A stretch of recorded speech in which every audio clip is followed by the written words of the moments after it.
Hello guys, my name is Amit actually. So let me explain who is I am actually. So my name is Amit Singh. My name is Amit Singh, and I am SD2 in Apparel Group. It is one of the best MNC in the Dubai.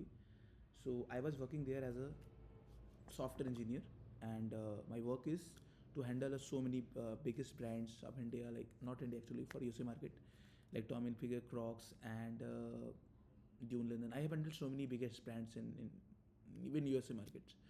So, but what I thought actually, parallelly I was teaching also in the so many colleges. I've already teach before joining the Apparel Group.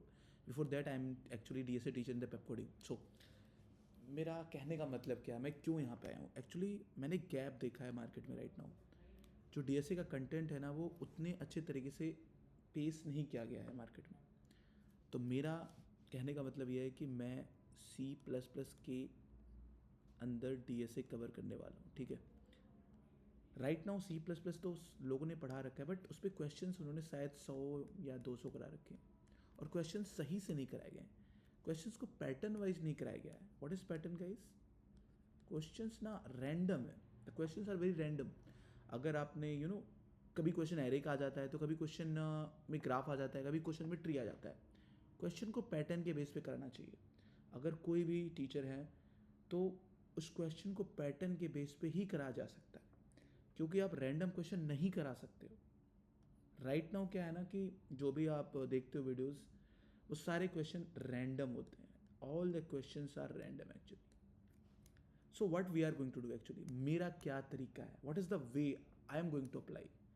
हम सबसे पहले तो सीखने वाले हैं C++ में introduction. उसके बाद C++ के बाद एक्चुअली हम DSA C++ में कर रहे हैं. हम C++ एडवांस लेवल पे नहीं सीखेंगे, क्योंकि हमें रिक्वायरमेंट किस चीज़ की है? DSA सीखने की है. इंटरव्यू भी जब आप दोगे तो आपसे वो C++ की कोर नॉलेज नहीं एक्सेप्ट करेंगे. दे वांट कि आपको DSA आना चाहिए, राइट? आपको प्रॉब्लम सॉल्विंग कैसे करना है. It is clear. सो हम DSA करते करते C++ को सीखेंगे. It is clear. हम डायरेक्ट प्रॉब्लम करेंगे. हम प्रॉब्लम से सीखेंगे कि कैसे सिंटेक्स को यूज करते हैं. It is clear to you everyone? Tell me. So now what we are going to do, हम सबसे पहले तो इंट्रो करेंगे C++ का. इसके अंदर हम सीखने वाले हैं कि हम ऐसे इनपुट आउटपुट कैसे हम ले सकते हैं. It is very important thing. हम डेटा टाइप के बारे में थोड़ा सा देख लेंगे. I think it is very basic thing, okay, but मैं बताऊंगा, कोई दिक्कत नहीं.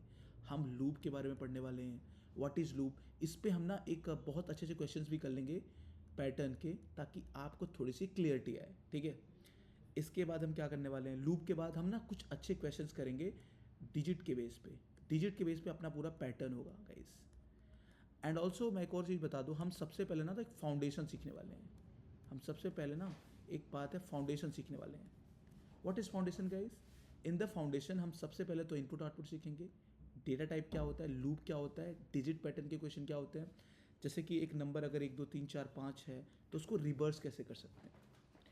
ऐसे भी क्वेश्चन आएंगे जिसमें थोड़े थोड़े लूप यूज हो रहेंगे, थोड़े थोड़े कंडीशन यूज हो रहा होगा. जैसे कंडीशनल क्वेश्चन भी हम करेंगे, जैसे इफ इल्स क्या होता है, इल्स इफ क्या होता है. इफ इल्स मतलब ऐसी चीज़ें जहाँ पे आपको थोड़ा सा कंडीशन लगाना पड़े लाइफ में. मतलब ऐसे प्रोग्राम की कंडीशन आती है जहाँ पे आपको इफ इल्स लगाना पड़ सकता है. वैसे क्वेश्चन भी हम ट्राई करेंगे करने का, और इन सारे क्वेश्चन को पैटर्न वाइज करेंगे. ठीक है. अब इसके बाद जब एक बेसिक चीज़ हम सीख जाएंगे C++ के अंदर कि इनपुट कैसे लेते हैं, डेटा टाइप क्या होता है, लूप क्या होता है, डिजिट क्या होते हैं, डिजिट के क्वेश्चन कैसे बनते हैं, कंडीशनल क्वेश्चन कैसे बनते हैं. इन सारी चीज़ों को करने के बाद ना आपको एक आइडिया लग जाएगा कि कैसे एक बेसिक कोड को लिखते हैं. ठीक है. इसके बाद हम क्या करने वाले हैं, इसके बाद हम एरेज को स्टार्ट करेंगे. इसके बाद हम क्या करेंगे, इसके बाद हम स्टार्ट करेंगे एरेज को. एरेज में भी हम बेसिक बेसिक चीज़ें करने वाले हैं. इवन अगेन एरेज में हम ना चीज़ों को धीरे धीरे ले जाएंगे. इमीडिएटली हम हार्ड क्वेश्चन नहीं करने वाले हैं, हम इजी क्वेश्चन करेंगे. एंड ऑल्सो क्वेश्चन को हम ऐसे नहीं करेंगे कि मैंने क्वेश्चन को सॉल्व कर दिया. क्वेश्चन को सॉल्व करने की अप्रोच डिस्कस करेंगे, क्वेश्चन का कोड करेंगे, क्वेश्चन का line by line dry run भी करेंगे. ये पूरी वीडियो उनके लिए जो बहुत ही बिगिनर है, जिनको चीज़ें समझ नहीं आती, जिनको लगता है कि मैं क्लास में टीचर पढ़ाता है मेरे को बिल्कुल समझ नहीं आता. ये उनके लिए नहीं है. जो बहुत ज़्यादा अच्छे हैं कोडिंग में, उनके लिए अलग वीडियोस आएंगे एडवांस DSA की. ये उनके लिए है जो जो अपने आप को फील करते हैं कि मैं क्लास में अपने आप को बहुत पीछे पाते हैं, सब चीज़ें समझ नहीं आती, ये उनके लिए ऐसी वीडियोस, ठीक है। मतलब आपको चीज़ें समझ आने वाली हैं, ये ऐसी वीडियोस नहीं होने वाली हैं कि जो एकदम बहुत ही बेसिक होने वाली हैं। ये ऐसी वीडियो होने वाली है जो आपको पूरी की पूरी तरीके से झकझोर देने वाली है, ठीक है। I hope it is clear to you everyone. हम इजी क्वेश्चन से स्टार्ट करेंगे और अच्छे अच्छे क्वेश्चन पे हम जाने वाले हैं, एक अच्छे अच्छे लेवल के क्वेश्चन पे जाने वाले हैं, ठीक है। एरेज के क्वेश्चन भी हम करने वाले हैं, हम ऐसे अच्छे अच्छे क्वेश्चन करेंगे, पैटर्न वाइज करेंगे। एरेज के बाद हम स्टार्ट करेंगे क्या, जैसे ही हमारा एरेज खत्म होगा हम कुछ ऐसे डेटा स्ट्रक्चर्स को भी स्टार्ट करेंगे जो कि हमारे लिए इंपॉर्टेंट है, जैसे कि link list, stack and Q. Link list also it is a very important topic. Link list भी हम करेंगे, हम लिंक लिस्ट को बनाते कैसे हैं, इंसर्शन कैसे करते हैं लिंक लिस्ट में, डिलीट कैसे करते हैं लिंक लिस्ट में कोई चीज़ को, हम वो सारी चीज़ें डिस्कस करने वाले हैं। स्टैक एंड क्यू एक अच्छा डेटा स्ट्रक्चर है, वही हम डिस्कस करेंगे। इसके बाद बहुत सारे डेटा स्ट्रक्चर आते हैं जो आने वाले वीडियोस में डिस्कस होती रहेंगी।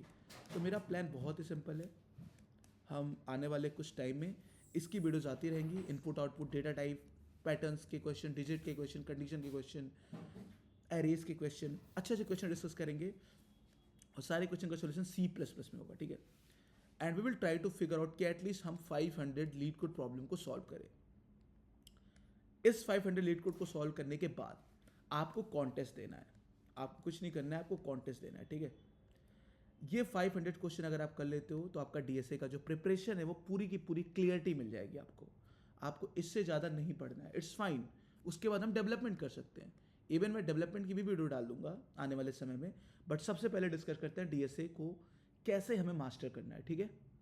सो आई होप आप समझ रहे हो चीज़ों को। मैं आशा करता हूँ कि आप इन सारी चीज़ों को फॉलो करोगे जैसे जैसे वीडियोज़ आती जाएंगी, ठीक है।